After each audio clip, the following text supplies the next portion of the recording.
Teletubbies like to dance. Over the hills and far away, Teletubbies dance each day. Tinky Winky, Dipsy, Laa-Laa, Po.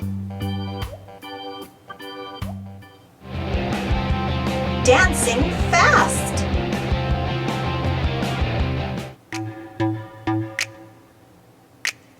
Dancing slow. Uh-oh. Uh-oh.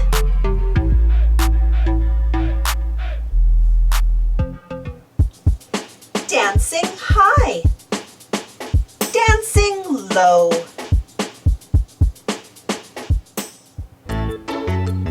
Jumping up. Falling down. Going round and round and round. One foot in. One foot out. Moving both feet all about.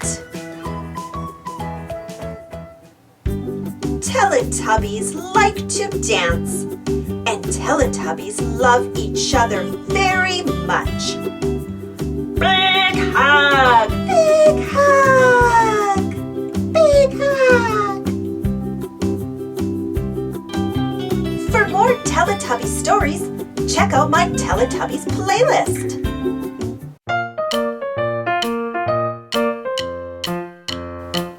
Eppie the Elephant, who was allergic to peanuts. Our story begins on the first day of school with one eager new student and one simple rule. No peanuts, said Eppie. She knew it by heart, and she knew that to break it wouldn't be very smart. One whiff of peanut, and her nostrils would twitch. Her eyes fill with water, and her ears start to itch. To make matters worse, her trunk would balloon, and the chances of that filled poor Eppie with gloom. Of course, there were things beyond getting sick, like the other kids laughing or thinking, "It's a trick!" Or perhaps they'd be able to see at first glance that Eppie was different and not give her chance. So while her teacher had been told and the school nurse alerted, Eppie still feared a crisis could not be averted. Thank goodness her father saw something was wrong. He knelt close and whispered, "You're brave and you're strong." Hugging her tight, he said, "You make me so proud." He kissed Eppie's forehead, then left with the crowd. Squaring her shoulders, Eppie held her head high and bravely stepped forward because big girls don't cry. All that she needed was one friendly face, then maybe, just maybe, things would fall into place. Setting her course with no time to dally, she looked for a seat. That's when she saw Allie. "Oh no!" panicked Eppie, the moment of truth. But Allie just grinned, showing each snaggled tooth.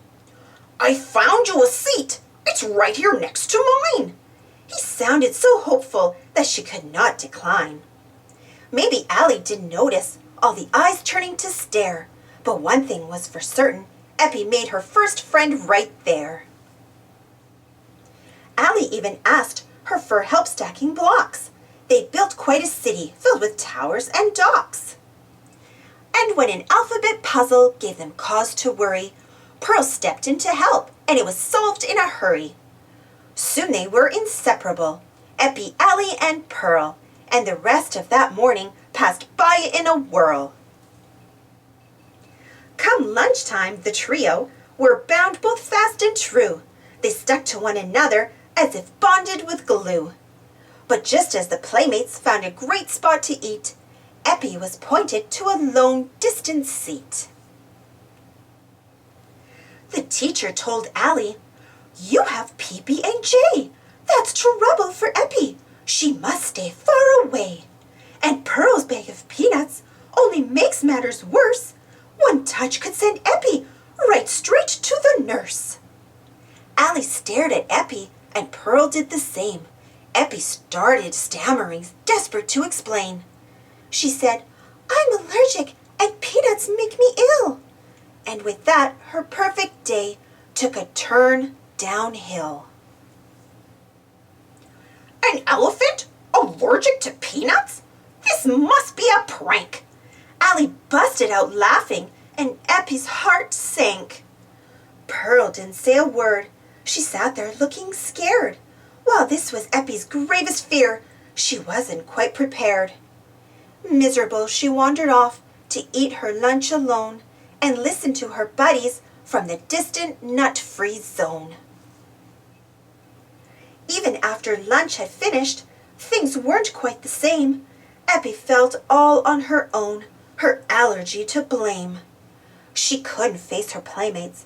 She could barely even speak. The fact that they knew her secret left her feeling small and weak.